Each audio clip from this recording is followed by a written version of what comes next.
오늘 하나님이 저희들에게 주시는 은혜의 말씀은 요한복음 6장 22절부터 30절입니다. 요한복음 6장 룻기가 아닙니다. 요한복음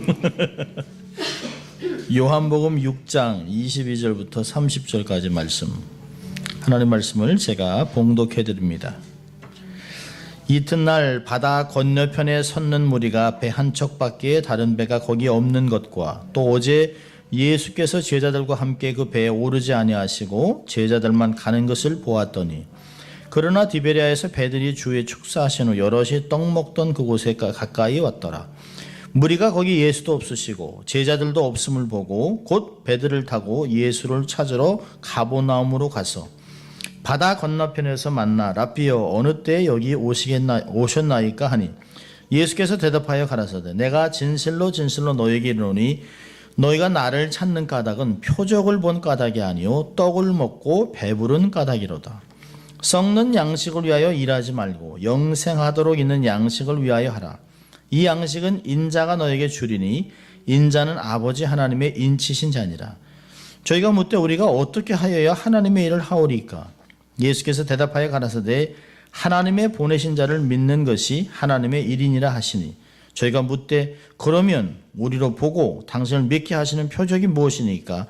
하시는 일이 무엇이니까? 아멘. 하나님의 말씀이었습니다. 자, 한번 우리가 또 해볼까요? 양손을 좀 가슴에 대고 또 우리 외쳐, 나는 하나님의 특별한 사랑을 받은 사람이다. 두 번 하겠습니다. 나는 하나님의 특별한 사랑을 받은 사람이다. 나는 하나님의 특별한 사랑을 받은 사람입니다. 아멘입니까, 여러분? 자, 또 한번 외쳐보죠. 하나님을 기쁘시게, 예, 사람을 행복하게. 예, 그렇습니다.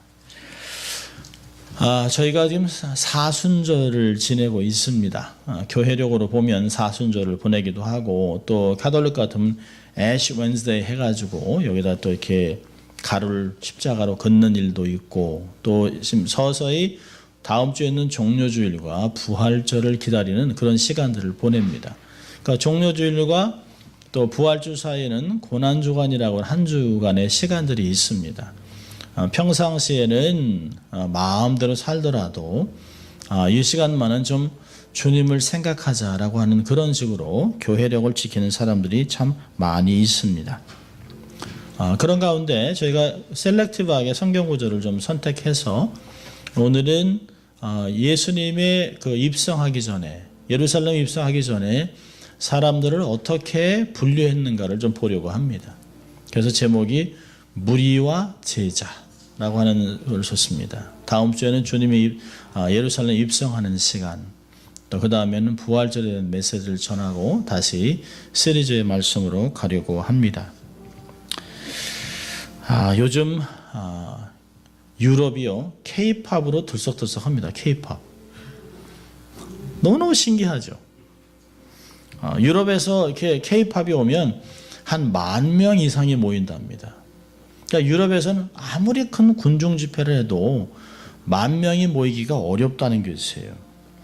이제는 한국 문화가 한국을 뛰어넘어서, K-팝이 한국을 뛰어넘어서 유럽, 또 아직은 아프리카는 모르겠습니다. 근데 브라질, 아르헨티나, 또 미국까지도 지금 이제 진출하고 있는 입장입니다. 미국의 많은 레코드 회사들이 한국에 있는 K-팝 스타들을 영입을 하려고 하는 것들을 보고요. 그래서 한국에서는 K-팝 가수들을 어려서부터 영어와 외국어, 중국어까지 훈련시키는 것들을 보게 됩니다. 예전에는 우리가 어릴 때만 해도 외국인을 닮으려고 그러지 않았습니까? 나 여기 눈이 작지? 눈도 좀 이렇게 크게 하고, 또 이렇게 코도 높이려고 했는데요. 요즘은 반대입니다. 요즘은. 특별히 브라질에 있는 학생이 니시산이라고 하는 25세 국적 브라질 청년이요. 한국에 교환 학생으로 갔다가, 나도 한국 사람의 얼굴을 갖고 싶다. 그래가지고요. 제일 먼저 시작한 게 쌍꺼풀을 없애고, 그리고 코를 낮추고 이렇게 해가지고 수술을 10번 해가지고요. 좀 이상한 한국 사람의 얼굴을 좀 가졌습니다. 그러니까 사람들이 부모도 그렇고 도대체 왜 이러느냐라고 얘기했어요. 그런데 물어봤습니다. 10번이나 수술하려면 도대체 얼마나 돈을 많이 썼느냐. 그런데요, 만족하냐 그러니까 아주 대만족입니다. 단지 눈이 조금 더 작았으면. 그러니까 그런 거 보면요, 여러분 얼굴 굉장히 비싼 거예요. 그러니까 이제는 이 세상이 어떻게 됐는지 동양인의 얼굴, 쌍꺼풀이 없는 눈들을 가지려고 합니다. 요즘 보세요. 배우들이 옛날에 남자들도 쌍꺼풀 수술을 많이 했는데요. 요즘 보세요. 좀 잘 나간다고 대세에 있는 유아인, 쌍꺼풀 없어요. 그리고 상당히 많은 배우들이 쌍꺼풀이 없습니다. 그러니까 여러분이 쌍꺼풀이 없다고 절대 고민하면 안 돼요. 이거 비싼 눈. 누군가 내 눈이 되기 위해서 수술하고 하는 사람이 있다는 걸 생각하고 자부심을 갖고 너무 이렇게 막 크게 뜨려고 그러지 마세요. 그냥 자연스럽게 살 수 있기를 바랍니다. 세상이 어떻게 바뀔지 몰라요. 어떻게 바뀔지. 많은 사람들이 정말 K-팝에 열광하고 이러고 있습니다. 여러분, 예수님 당시에도 새로운 곳이 없을까 사람들이 그러고 있었습니다. 그러니까 예수님이 어느 한순간 딱 때가 돼서 하나님이 육신의 몸을 입고 나타나서 자라셨어요. 그리고 30세가 돼서 공생애를 시작하면서 정말 센세이션을 일으켰습니다. 사람들을 고치지요. 또 듣도 못한 메시지를 전하죠. 메시지를 들으면 사람들이 얘기하잖아요. 서기관이나 율법사들이 가르치는 말씀과 전혀 다르다. 권 있는 가르침이라. 도대체 이런 가르침이 어디서 났을까 이럽니다. 수많은 군중들이 따라다녔습니다. 병고침을 받기 위해서 따라다니는 사람도 있고, 너무 재밌어서 따라다니는 사람이 있고, 뭔가 또 부스라기도 얻을까 따라다니는 사람들이 있습니다. 제가 아주 어릴 때죠. 저는 어릴 때 기억하는데, TV나 인터넷이 없을 때, 이 서커스 다녀온 적이 있습니다. 서커스. 후지죠. 이렇게 막 텐트 쳐놓고 주위에 또 그 구멍으로 들어갈까봐 다 막고 거기 가서 돈 받고 그 안에서 막 공마다니 막 하고 막 그냥 어떤 때 돼지가 어떤 것도 하고 이러면 사람들이 그걸 보러 들어갔습니다. 그러니까 동네에서 재밌는 게 없으니까 이런 서커스 아니나 공마단들이 오면 얼마나 재밌는지 몰라요. 마술도 하고 차력도 하고 각설이 타령도 하고 별별 것을 다 합니다. 얼마나 재밌는지.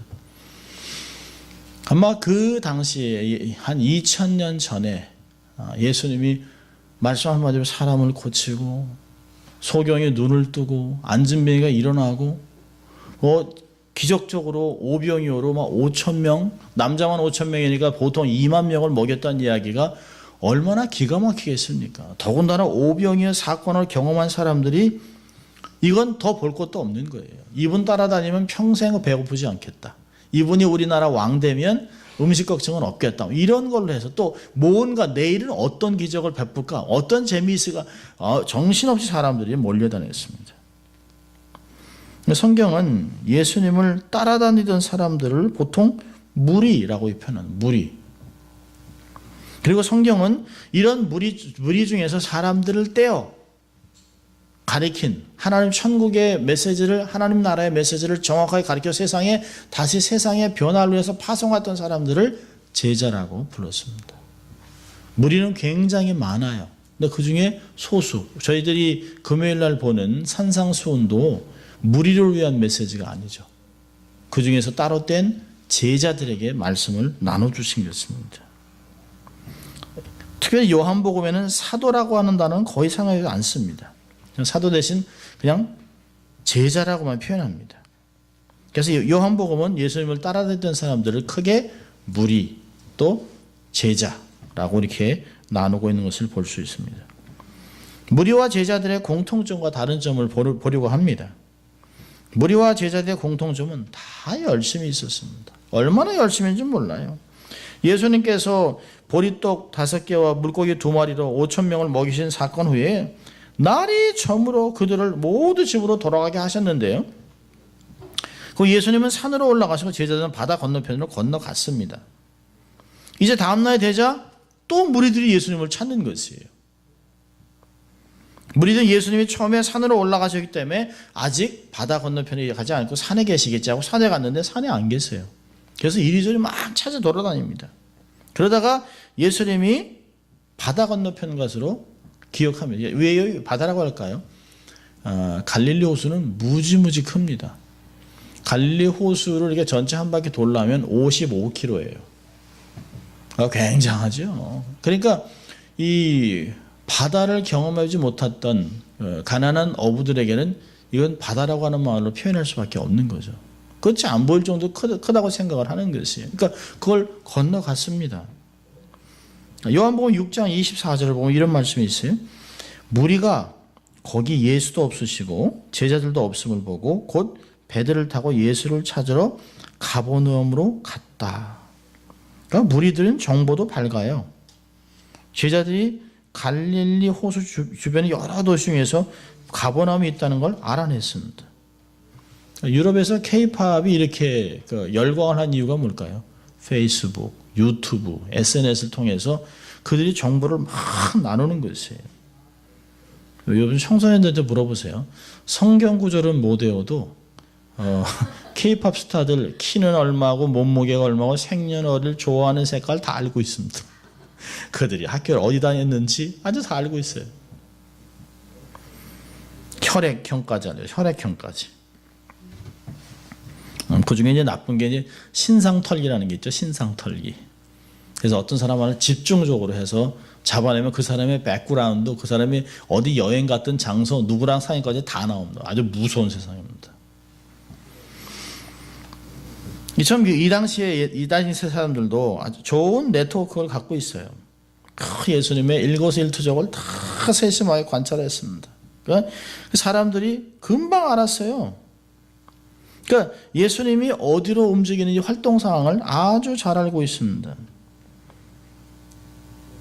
열심이죠. 따라다니는 데는 특성입니다. 열심입니다. 어떤 면에서 어떤 사람들은 모든 일상을 다 제쳐놓고 일하는 것도 다 제쳐놓고 무엇을 얻을까? 아마 여러 의도로 따라다녔겠죠.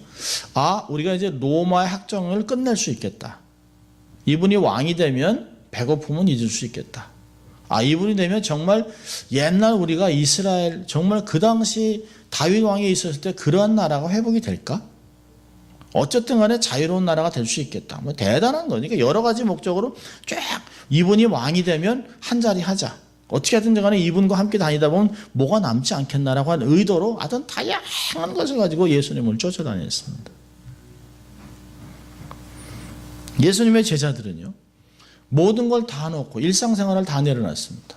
고기잡이들이 다 배도 떠나고 그 그물도 내려놓고 주님을 다 쫓았습니다. 예수님과 3년 동안 공동생활을 할 정도니 제자들이 얼마나 열심이겠습니까? 보통 열심이 아니죠. 근데 12제자만 이렇게 예수님을 쫓아다니는 것은 아니에요. 예수님의 12제자 중 가룟 유다가 죽었을 때 제자를 뽑아서 새로운 사도가 하나 생겼습니다. 그 사도행전 1장을 보면 1장 21절 20절 이렇게 되어 있습니다. 이러므로 요한의 세례로부터 우리 가운데서 올라가실 날까지 주 예수께서 우리 가운데 출입하실 때에 항상 우리와 함께 다니던 사람 중에 하나를 세워 우리와 더불어 예수께서 부활하심을 증언할 사람이 되게 하여 하리라 하거늘. 12제자들이 12숫자를 맞추기 위해서 제비를 뽑았는데 한 사람이 됐습니다. 마띠아입니다. 마띠아의 진짜 이름은 뭘까요? 삭개오입니다. 마띠아에 대해서 얘기를 하지 않죠. 그러나 교부들은 이 삭개오가 얼마나 변했는 걸 얘기를 해줘요. 자기에 대해서 아무 얘기하지 않습니다. 사도행전에 나와 있는 마띠아. 근데 모든 사람이 마띠아가 누군지를 알아요. 그리고 그 사람이 얼마나 변했는지 압니다. 교부들은 이를 누구라고 얘기하냐면 이 사람이 가이사라의 첫 주교가 돼서 순교를 합니다. 그러니까 삭개오의 변함은 엄청난 변화예요. 많은 사람들이 삭개오 저 세리장 저 나쁜 놈 매국노 이렇게 손가락질 할 때도 주님은 그 사람을 어떻게 사용할 걸 아셨어요. 그리고 삭개오야 내려오너라 내가 너희 집에 오늘 유하리라. 이도 아브라함의 자식이요 이에게 구원이 임했다. 사람들은 알 수가 없어요. 베드로 박력 있죠. 그런데 주님이 베드로 부를 땐 시몬이라고 부릅니다. 요한의 아들 시몬아. 왜요? 휘딱휘딱 하잖아요. 내가 예수님 절대 부인 안 하겠습니다. 얘들 다 주님 버려도요. 난 안 버립니다 했다가 3번이나 부인하고 도망가잖아요. 그걸 너무너무 잘 알아요. 그러니까 예수님은 이름을 개발하고 지어줬지만 그를 따로 부를 때는 시몬의 아들 요한아 이렇게 부릅니다. 도망가서 정말 난 다시 고기 잡으러 가겠다라고 해서 디베랴 바다에 주님 먼저 가시잖아요. 그리고서 오른쪽으로 그물을 던져서 고기를 잡으니까 사람들이 놀랐어요. 요한이 주님이시다. 그러니까 베드로가 또 그 성격 급해가지고 그냥 확 가서 먼저 갔습니다. 아무 말도 못하고 가만히 있습니다. 생선을 좀 가져와서 굽고 먹으라고 하면서 아침에 식사를 하면서 얘기하잖아요. 요한의 아들 시몬아, 베드로야 이러지 않습니다. 요한의 아들 시몬아, 네가 이렇게 갈대같이 흔들리면 내가 알지만 네가 나를 사랑하느냐? 사랑한다고 하니까 내 양을 먹여라. 주님은 우리의 안과 속을 다 알고 계세요. 다 알고 있으면서도 주님이 우리의 단점은 놔두고 장점을 보고 장점을 극대화한 상태를 보시고 그렇게 도와주셔서 만들 것을 비전을 가지고 우리를 부르시는 것입니다. 우리는 절대 나의 자신을 보면 안 돼요. 기도원 그러죠. 하나님, 내가 베냐민 지파의 가장 작은 자, 내가 집에서 제일 작은 자, 누가 뭘 하겠습니까? 얘기하잖아요. 사사기 6장 12절에 내가 너와 함께 함으로 강한 용사가 되리라. 여러분, 주님이 함께 하시면 우리의 배경은 아무 걱정할 필요가 없어요. 주님이 우리를 너무너무 잘 하시는 것이에요. 여러분, 누가 마띠아가 삭개온 줄 알았겠습니까? 성경이 기록했을 때 아무도 생각하지 않았어요. 그런데 교부들이 그걸 밝혀냅니다. 교부들이 그 기록을 잘 해놨어요. 주님은 사람을 차별하지 않습니다. 우리의 연약함보다 장점을 가지고 우리를 사용하실 것 알고 세상에서 어떤 삶을 살았는지 상관이 없어요. 하나님이 우리를 부르시는 것을 볼 수 있어요. 성경에 보면 많은 무리가 쫓아다녔는데요. 그 중에 주님이 사람들을 택하셔서 그들을 제자 삼았던 것을 볼 수 있습니다. 여러분, 우리도 지금도 얼마나 많은 사람이 신앙생활을 한다고 하지만, 예수를 믿는다고 하지만 정말 물의 물탄들, 술의 술탄들 전혀 알 수가 없는 사람들이 많이 있어요. 지금은 모르죠. 그런데 어느 때가 되면 하나님이 우리를 들어서 그렇게 사용하실 줄 믿습니다. 삭개와 같은 인생을 마띠아로 만들어내는 것이에요. 정말 주교로 만들어내는 것을 볼 수 있어요. 이 많은 무리들은 예수님이 순환당할, 고난당할 얘기를 하니까 다 가요. 아니, 왕 될 사람 아니야? 아니, 기적을 베푼서 왜 죽어? 다 갑니다. 예루살렘 가서 장로들과 제사장과 서기관들에게 고난을 당해 인자가 죽을 걸 얘기하니까 다 가요. 제자들, 그리고 나서 제자들만 남았어요. 너희들도 가려느냐? 그러니까 제자들이 얘기하잖아요. 생명의 말씀이 여기 있사오니 우리가 어딜 가겠습니까? 거기서 제자와 무리가 완전히 갈라집니다. 여러분, 열심과 열정만을 가지고는 따라갈 수가 없어요. 주님을 따르는 바른 목적이 있어야만 하는 것이죠. 무리와 제자의 차이점은 뭘까요? 그것은 동기가 다른 것이에요. 동기와 목적이 달라요. 열심은 있지만 동기와 목적이 달라요. 예수님을 찾던 무리들이 예수님을 자주 만났습니다. 그래서 25절 이런 말을 합니다. 바다 건너편에서 만나서 랍비여, 어느 때 여기 오셨습니까? 아니, 산에 계신 줄 알았는데 언제 여기 와 계셨어요? 그렇게 물어보고 있습니다.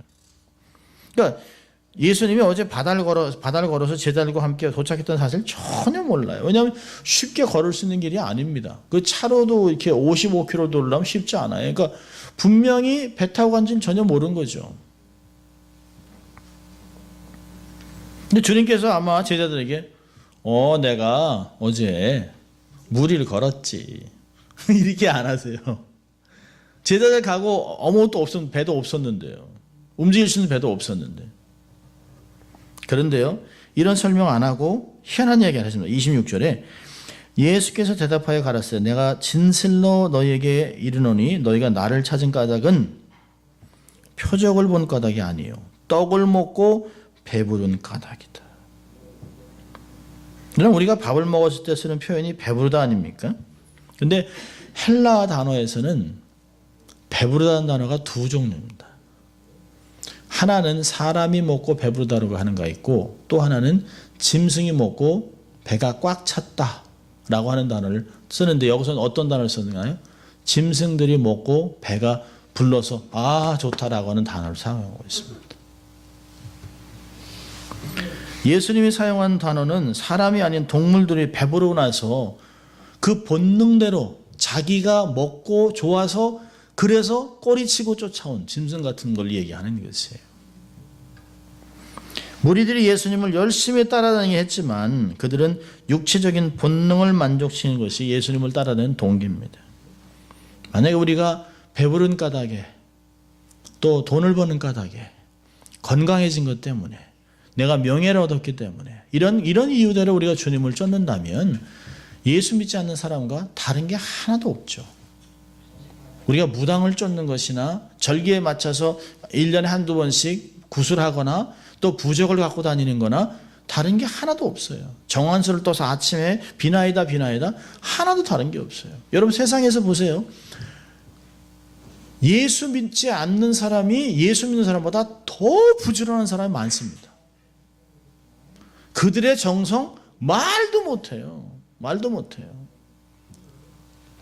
그 태릉 선수촌에서요.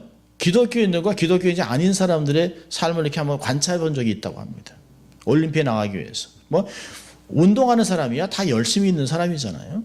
그러니까 예수 믿는 사람들은 부지런히 아침에 일어나서 기도한답니다. 기도하고 묵상하고. 그런데요. 예수 안 믿는 사람은 새벽에 일어나서요. 정한술 떠놓고 그 추운 날 막 100배, 1108배 막 이렇게 기도를 한다는 거예요. 일어났다 앉았다 하면서 빌고 이 안에 부적을 껴들고 그 부적이 상할까 봐 애를 쓰고 그 열심은 기독교인들이 탄복을 했답니다. 탄복. 저 열심. 그러니까 내 열심으로 신이 탄복을 해서 자기에게 좋은 점수를 줄 것이라는 걸 믿는 것이에요. 그 열심 말도 못해요. 근데 그 열심으로 천국 가는 것이 아닙니다. 우리의 열심으로 천국 가는 것이 아니에요. 주의 은혜로 가는 것이에요. 주님이 우리를 택해 주셨고 부르셨기 때문에 우리가 반응해서 가는 것이에요. 우리는 육체적인 본능을 만족시키기 위해서 주님을 따라다니는 동기가 되면 안 돼요. 오병이의 큰 기적을 체험하면서도 오병이의 기적을 행하시는 예수님이 누구냐라고 하는 데 관심을 둬야 하는데 더 큰 기적에 관심을 두고 있습니다. 오늘은 뭘 먹을까? 오늘은 어떤 기적이 나타날까? 그러니까 선물을 주는 분에 관심 있는 것이 아니라 선물에만 관심이 있습니다. 선물에만. 만약에요. 남편이나 아내가 좋은 선물을 줬는데 그 마음이 얼마나 귀해요. 그런데 이거 얼마짜리야? 이거 어디서 산 거야? 그 순이 엄마 거보다 좀 안 좋네. 이렇게 하면요. 준 사람이 얼마나 기가 막히겠어요. 정성을 보지 않는 거죠. 우리의 구원이 얼마나 비싸요. 어저께 성경을 배우면서 성경 공부를 하면서 했어요. 우리의 값은 예수님 값. 우리의 구원은 예수님짜리. 얼마나 비싸요. 우리가 얼마나 비싸요. 얼마나 가치 있는 인생입니까? 그 예수님이 누구신가? 그 예수님의 마음이 어떤가를 아는 것이 너무 중요한 것이죠. 우리 크리스천들의 열심은 내 뜬과 욕망을 위해 사는 것이 아닙니다. 하나님의 나라와 의를 구하며 사는 것이에요. 예수님도 그러셨어요. 38절에 보면 내가 하늘에서 내려온 것은 내 뜻을 행하려 함이 아니요 나를 보내신 이의 뜻을 행하려 함이니라. 예수님마저도 하나님 아버지의 뜻을 행하기 위해 오셨다는 것이에요. 그렇다면 예수로 인해 구원받은 우리는 예수를 따르는 사람들이라면 우리의 목적은 뭐가 되어야 되겠어요? 우리를 이 땅에 창조하시고 살게 하신 하나님 아버지의 뜻을 따라 살아가는 건 아니겠습니까? 내 뜻을 앞세우는 것이 아니라 비록 내 뜻은 꺾인다 할지라도, 비록 내 체면이 좀 구긴다 할지라도, 비록 내가 원하는 욕망이 이루어지지 않는다 할지라도 하나님의 뜻이 이루어진다면 그것에 만족해야 되는 것 아니겠습니까? 근데 하나님은 놀라운 것들을 약속하셨어요. 하나님의 나라와 의를 구하면 너희들에게 있어야 할 먹을 것, 입을 것, 거할 것 주겠다는 것이에요. 사실 안 줘도 그만 아닙니까? 그런데 하나님이 그런 약속들을 하셨다는 거예요. 너무너무 좋은 주님을 우리가 섬기고 있는 것이죠. 바른 동기 필요합니다. 그분의 마음을 깨닫는 것 너무너무 중요한 것이에요. 두 번째, 무리와 이 제자들이 다른 점이 뭘까요? 열매가 달라요. 열매가요. 그들은 열심은 있어요. 무리들은 열심이 있습니다. 자, 27절 보세요. 27절 우리 본문 우리 같이 읽습니다. 시작. 썩는 양식을 위하여 일하지 말고 영생하도록 하는 양식을 위하여 하라. 이 양식은 인자가 너에게 주리니 인자는 아버지 하나님의 인치신 자니라. 그리고 그 양식 이 일이 뭐냐? 그러니까 30절에 주님을 믿는 일. 주님을 믿는 일이에요. 무리나 제자들이 열심히 찾던 대상은 예수님인 것 같지만 결국은 썩을 양식을 쫓아가는 거예요. 썩을 양식. 재미있는 것, 자기의 마음을 충족시켜 줄 것, 분위기에 맞춰줄 이런 것들을 쫓아가고 있습니다. 그런 것이 아니죠. 예수님을 믿는 건 아무 상관이 없어요. 예수님을 통해서 뭘 얻으려고 하는 것이죠. 결국은 헛수고로 끝날 것을 주님이 이야기하시는 것입니다. 썩을 양식. 이 세상에서 우리가 먹는 음식 중에서 썩지 않는 음식이 어디 있겠습니까? 요즘같이 3월 달에 막 날씨가 78도, 70도 이렇게 올라가면 금방 음식 상해요. 곰팡이 생기고 썩죠. 썩을 음식이지만 열심히 일을 하고 돈을 벌어서 음식을 사서 먹어야 건강도 유지되고 하겠죠. 그러나 예수님께서 썩을 양식을 위해서 일하지 말라 하는 말씀은 생업을 포기하고 다 그만두고 주를 따르라는 그런 얘기가 아닙니다. 이게 뭘까요? 썩을 양식을 위해서 일하지 말라고 하는 것은 결국 사라지고 없어질 곳에 최고의 가치를 두지 말라는 것이에요. 거기에 집착하지 말라는 것이에요. 반대로 사라지지 않는 영원한 것에 최고의 가치를 두고 살라고 하는 것입니다. 그래서 예수님은 우리가 금방 읽었던 것 같이 영생하도록 있는 양식을 위해서 열심히 일하라고 말씀하셨습니다. 제가 고등학교 때만 하더라도 천국 설교 많이 들었습니다. 천국에 대한 거. 그래서 거기 막 사모하는 마음들이 있었습니다. 근데 요즘은 천국 설교 잘 안 합니다. 왜? 여기가 더 좋은 게 많은데. 세상에 있는 게 더 좋은 게 많은데요. 뭐 천국까지 가요. 먹을 거 많지요. 볼 거 많지요. 이제 좀 있으면 언제가 될지 모르겠습니다만 뉴욕에서 LA 내려가는데 4시간 40분 걸린답니다. 비행기 타는 게, 비행기가요. 그럼 LA에서는요, 한 3시간 잡아요. 얼마나 빨리 달린다는 거예요. 이미 비행기는 다 돼 있답니다. 그걸 감당할 공항과 이런 것들을 준비하고 있는 것이죠. 아마 여기서 3시간 걸린다면 아마 가서 막국수 하나 사 먹고 여기 돌아와서 피자 하나 먹고 세상이 얼마나 빨라졌는지 몰라요. 전 세계가 1일권입니다. 1일권. 못 다닐 데가 없어요. 먹을 거 마실 거 천지입니다. 천지. 그러니 천국에 대한 이야기 누가 그걸 하겠어요? 금? 여기도 금 많은데. 다이아몬드? 여기 다 끼고 있는데. 먹을 거? 천진데요.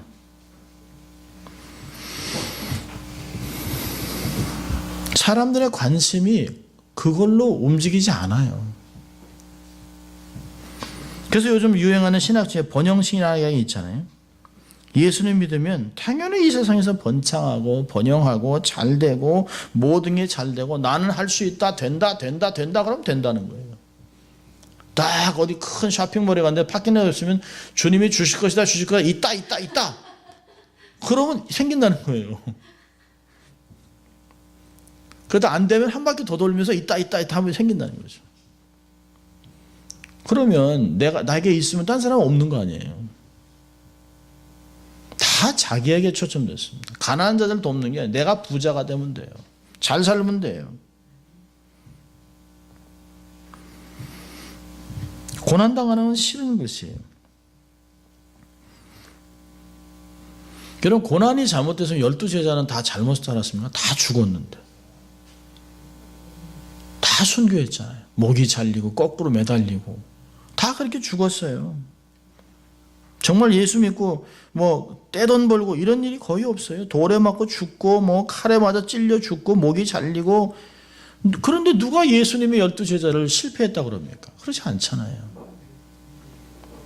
그들은 자기의 삶을 복음 전하는 것에 최고의 가치를 두고 삶을 버렸어요. 근데 그들의 이름은 지금까지도 기록되고 있습니다. 지금까지도 기억되고 있습니다. 주기철 목사는 우리가 기억하는 것은 뭘까요? 그분의 신앙의 지조를 우리가 본받기 위해 기억하는 것이에요.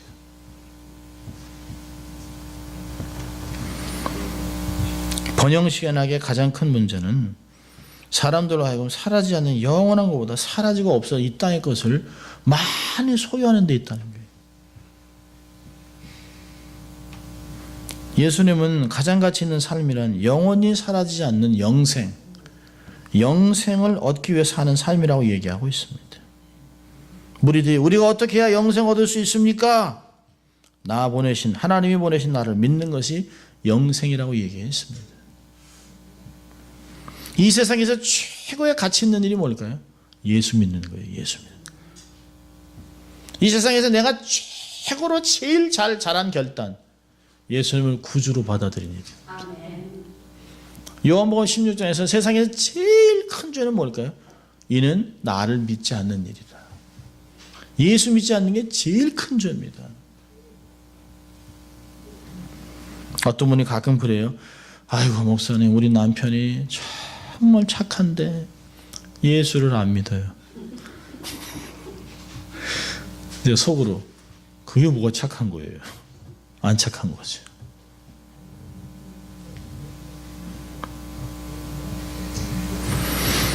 예수 믿는 것. 이 세상에서 정말 태어나서 좀 하나님의 형상으로 이 땅을 살아가면서 내가 세상에서 가장 잘한 것, 예수 믿는 것이에요. 이왕의 선택을 잘한 것, 잘 믿어야죠. 멋지게 살아내야죠. 주님이 우리에게 주신 그 놀라운 가치, 그 가치를 부여받고 삶을 살아가잖아요. 이 세상이 끝나고 나면 우리가 누릴 이 영원한 삶이 얼마나 멋지겠습니까? 얼마나 멋지겠습니까? 그러니까 우리의 삶은 세상에 살아가면서 세상을 보지만 우리의 눈의 한쪽은 하늘을 바라보고 살아가는 것이에요.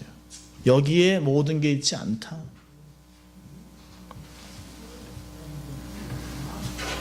죽음 이후에 소망이 우리에게 없다면 얼마나 우리는 불쌍한 사람들이겠습니까? 고린도전서 그럽니다. 우리는 가장 불쌍한 사람이라. 주의 부활이 없었다면 이 세상에서 제일 불쌍하게 누굴까요? 목사요. 얼마나 불쌍해요. 안 되는 얘기를 계속하는 거예요. 안 되는 얘기를 계속합니다. 예수님의 부활이 없는데. 근데 예수님의 부활만큼 확실한 게 없어요. 너무너무 확실한 것이에요. 예수님을 따라온 무리들, 주님이 그렇게 말씀하면서도 30절에 보니까 표적을 또 달라네요. 표적. 우리가 따라왔는데 표적이 뭡니까? 당신을 믿도록 하는 표적이 뭡니까? 하시님 뭡니까? 그러니까 무리들은 귀가 있어도 못 들어요. 눈이 있어도 보지 못해요. 왜 그럴까요? 마음이 무디어 있기 때문에, 마음이 심령에 변화를 받지 못하기 때문에, 심령이 열리지 않기 때문에 아무것도 보지 못해요. 보리떡 5개와 물고기 2마리로 5,000명을 먹이는 엄청난 기적을 보면서도 예수님이 누군지를 몰라요. 이것이 무리와 제자들의 차이점입니다. 사실 제자들도 비슷해요. 그런데 주님이 그들의 귀를 열어주고 그들의 눈을 열어주고 그들의 마음을 열어주신 것이에요. 우리도 전혀 모르고 살다가 어느 한순간에 주님이 눈을 열어주셨어요. 귀를 열어주셨어요. 저같이 진짜 전혀 예수를 모르던 사람들이 단지 어머니가 신교육 시키겠다고 그 유치원에 보냈는데 거기서 예수를 만난 거예요. 그리고 있다가 신앙교육이라는 게 전혀 모르는 상태에서 지나다가 중학교 돼서 예수를 섬기겠다고 찾아오고 이민 와서 하나님께 헌신하고 하나님이 불러가신 거예요. 한국에 뒀으면 예수 믿었을까? 우리 이민자 중에서도요, 하나님이 뽑아내지 않았으면 예수 안 믿을 사람 많습니다. 예수. 한국에 그냥 두셨으면 예수 안 믿을 사람 많아요. 근데 하나님이 어떤 의도를 통해서 예수 믿을 수 있는 환경을 조성하시고 많은 무리 중에 제자로 삼으시고 뽑아서 뽑은 것을 보면 하나님께 얼마나 감사한지 몰라요. 우리가 정말 제자인가 무리인가를 생각해 볼 필요가 있습니다. 나는 왜 예수를 쫓아다니나? 나는 왜 예수를 믿나? 이 바쁜 중에 왜 나는 주일 예배에 와 있는가? 왜 나는 성경을 읽는가? 왜 신앙인으로 삶을 살아가는가? 왜 세상에서도 다른 모습으로 살아가는 이유가 뭘까를 확실히 알아야 합니다. 예수님을 쫓아다니는 동기, 또 예수님을 쫓아가는 이유를 다 알아야 합니다. 육체적인 본능이 아닌, 이 땅에서 번영만을 위한 것이 아닌, 고난을 당한다 할지라도 영원한 것에 가치를 두고 쫓아가겠다고 하는 마음들이 있어야 합니다. 고난 중에서, 그래서 최고의 가치를 발견하면 고난 중에서도 낙심하지 않고 인내하고 더 나아가서 기뻐하는 삶을 살 수가 있어요. 가치의 변화, 생각의 변화가 삶의 변화를 가져오는 것입니다. 그러니까 제자들이 삶을 완전히 내려놓잖아요. 주님 돌아가시고 나서 다시 제자들에게 주님이 땅끝 가서 복음을 전하는 이야기를 듣고 정말 나가요. 놀라운 역사가 나타납니다. 그리고 그 복음이 우리에게도 오는 것이에요. 돌아. 2000년이 지나서 우리 한민족에도 온 것이에요. 영생은 너무나 귀하고 값진 것이기 때문에 우리의 노동이나 노력 갖고 얻어지는 것이 아닙니다. 예수님이 우리의 마음을 만지시고 우리에게 믿음을 주시고 소망을 갖게 하시고 우리 곁에서 날마다 위로하시고 격려하시고 인도해 주시기 때문에 우리가 이만큼의 삶을 살아갈 수 있는 것입니다. 얼마나 감사한지 몰라요. 이제 다음 주면 종려주일입니다. 예수님한테 이렇게 막 가지를 흔들면서 다윗의 이름으로 오시는 왕이야 했던 사람들이 그 며칠 지나서 십자가에 못 박아라 죽이라고 합니다. 그걸 보면서 아주 나쁜 놈들라고 하지만 우리도 거기 있었으면 똑같이. 그런데 그런 중에서 우리를 뽑아내신 것이 다른 사람으로 만들어 주셨습니다. 이제 더 이상 무리가 아닌 소수지만 주를 위해 살아가는 제자로 살아가는 여러분 될 수 있길 주 이름으로 축원합니다. 기도하겠습니다. 하나님 아버지 감사합니다. 사순절을 지나면서 이제 하나님 우리가 다음 주면 종려주일을 맞이하고 또 부활주일을 하나님 경험하게 됩니다. 주의 고난에도 동참하게 됩니다. 주님, 많은 무리와 함께 살아가지만 제자로서 탁월한 인생에 대해 삶을 살아가는 저희들 될 수 있도록 하나님 인도하여 주시옵소서. 감사하고 예수님 이름으로 기도합니다. 아멘. 다 일어나서 함께